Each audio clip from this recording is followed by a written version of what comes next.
The sound you're listening to is the beautiful, expressive voice of the Grenadian-American soprano, Colleen Paul. She's here with us today on The Sounds.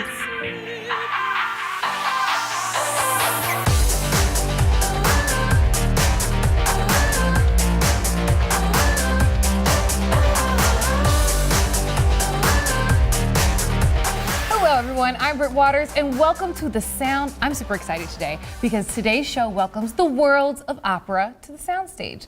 Talented soprano Colleen Paul is not only beautiful and gifted as a singer, but also a songwriter, a dancer, an actor, an educator. Is there anything you don't do? Not really, not these days. Well, I don't sit still. Okay. Is performing your favorite part of all of that? It is, but it's mostly the research. Okay. I like the beginning part of it, to formulate a recital or to think about how I'm going to collaborate with someone. So I like the process, and then the end result it's gratifying. I'm ready to get into that end result. Who did you bring with you today? I brought with me Harmony Yang. She's my pianist. Okay. And we will probably get straight into it. It awesome. will probably be a bit of a ride. I'm doing selections by African American and Latin American composers because that is what, I'm a huge advocate for that. That is it holds a special place in my heart. So I, really want people to understand that within the canon of classical music, you do also have works by such composers, and so I'm very much about putting that to the forefront so that people will know more. Nice. We get to enjoy your beautiful voice, power on the piano, and learn a little bit too, right? Yes, we will learn a little bit. Probably a little bit about the Dean of African American Composers, William Grant Still. And then I also have a piece by Ronaldo Hahn, which is Les Étoiles. So that's going to be in French. Nice. So you also have something in French today. I'm ready for my lesson. It's going to be quite a bit. Awesome. Take it away. Thank you.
The sun hit shine and the wind hit blow. Old Brer Rabbit be a laying low. He know that the winter time a coming. The hunter man, he walk and wait. He walk right by Brer Rabbit's gate. He know.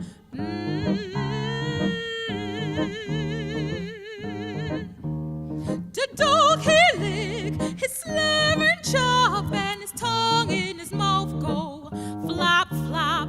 He know.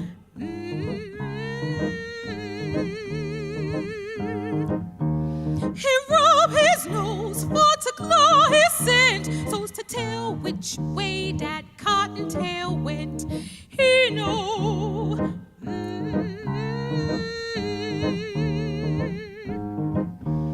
The hunter's wife, she sits and spin a good warm coat for to rub him in. She know.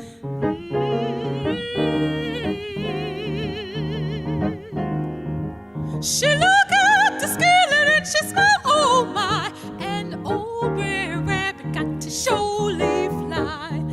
They know.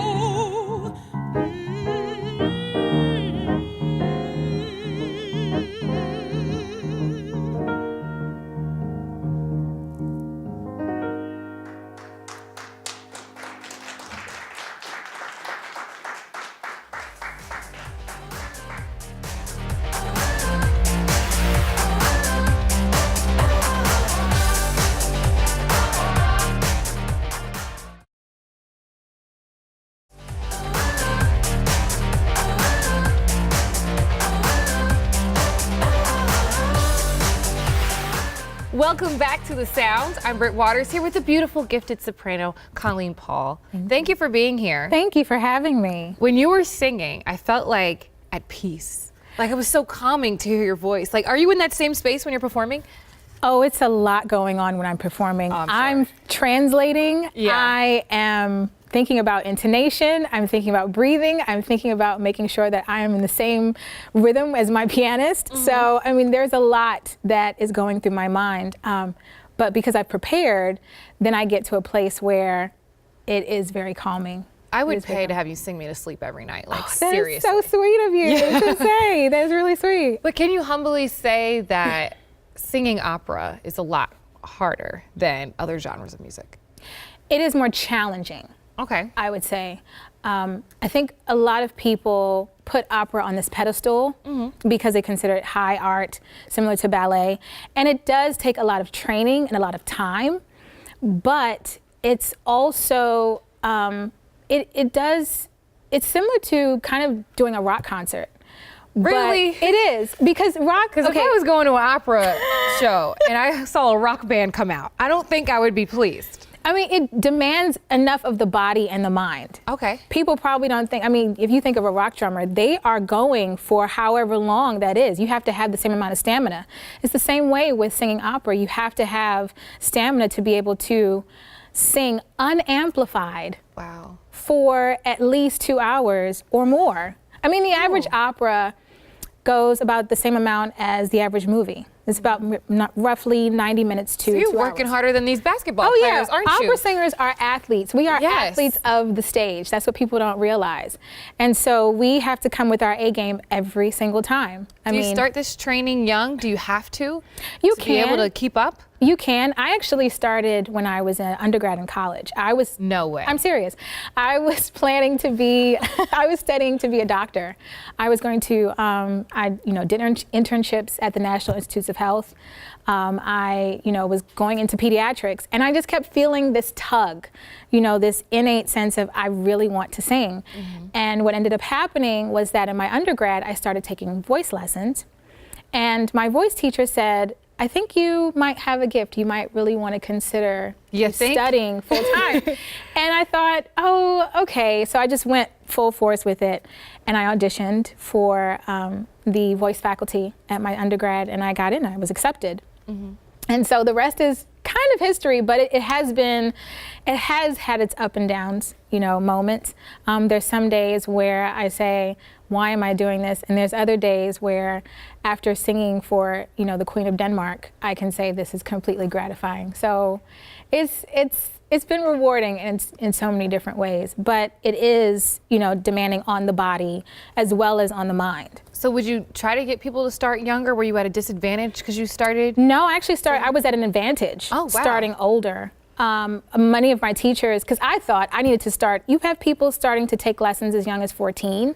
You will probably see the ones who are on shows like America's Got Talent, the 11-year-olds or the 5-year-olds who are singing O Mio Babino Caro, which is great, but you have to give the voice time to adjust to the body and vice versa. They have a long way to go. Yes, they do. I mean, for the male voice, it actually keeps developing all the way up until about 60. It keeps changing.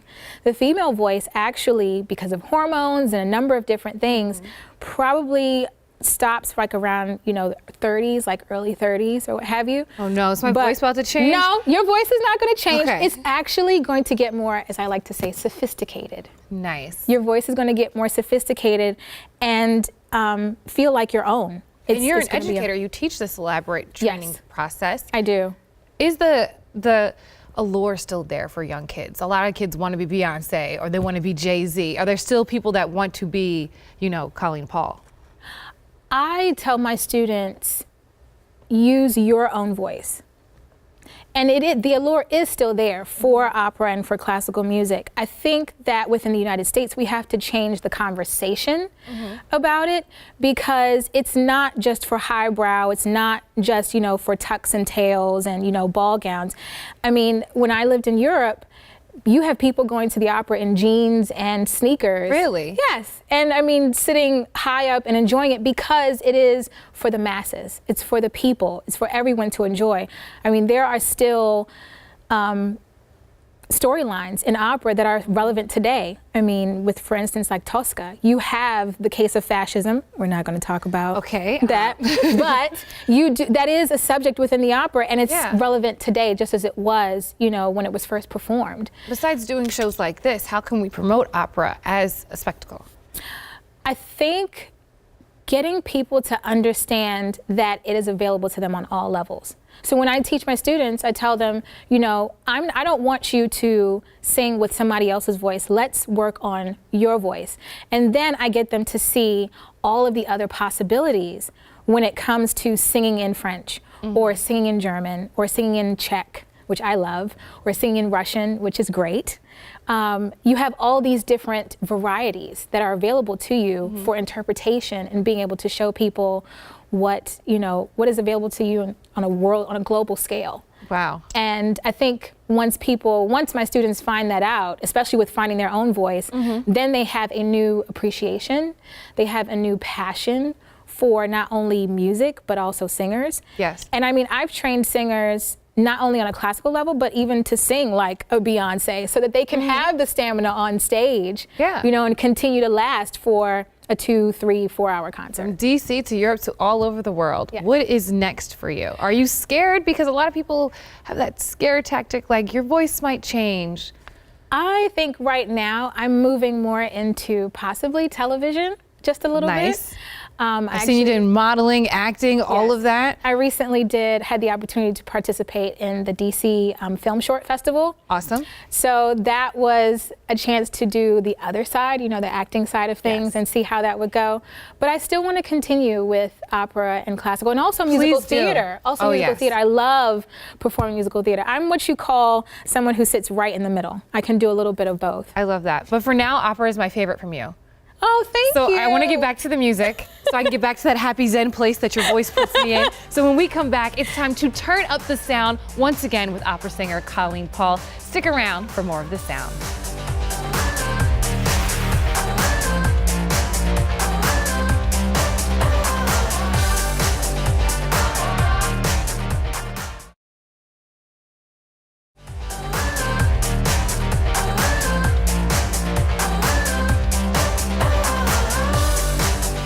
Welcome back to The Sound. I'm Britt Waters, once again in Studio A with our Opera House, is what we should call it today, because the lovely, talented soprano Colleen Paul is with us. Now, you've traveled the world. Is DC a good place for opera? Actually, it is. You have the Washington National Opera, which is at the Kennedy Center.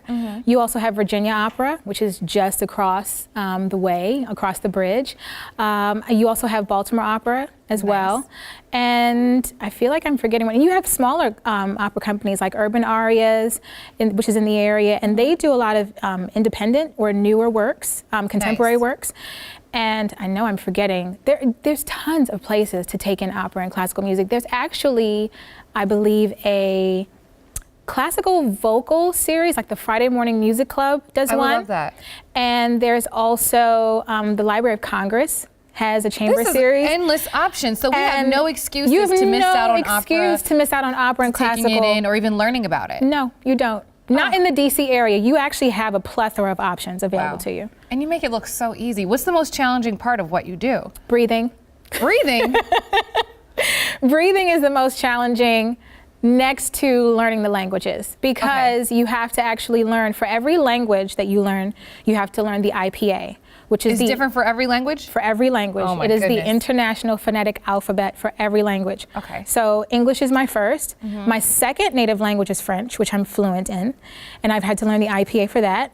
After that, it's Italian, which is standard for opera. Every opera is in Italian. And then German, which is beautiful to sing in. Some people don't like to speak it all the time, but it is beautiful to sing in. And then Czech, which is my favorite. You I have love to be singing intelligent Czech. to be an opera singer. You do, just a little, just I'm a gonna keep little this bit. in mind. And then Russian. I actually had to learn, this is what's an interesting fact for me. I had to learn the Russian alphabet, the IPA, which is the International Phonetic Alphabet, and a song all in Russian in a week. You know what? If I ever need to travel, I'm calling all the opera singers in the world, because you guys can speak all the languages. Yes. You can break things down for me. Yes. Like, that's what I'm going to do. You want to travel together? Sure. My passport is ready. Sure, my passport is ready. But first, we need you to sing again. What's your next song? My next song is going to be Dawn by Betty Jackson King. This one is in English. Okay. So it's a little bit tame, but it's a beautiful arrangement and a beautiful song by a composer who is African American, who I advocate for. And so I hope you all enjoy it. We will. Enlighten us. Thank you.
Wow, she's amazing. Thanks so much to Colleen Paul and, of course, to all of you watching. We'll see you again on the next edition of The Sound.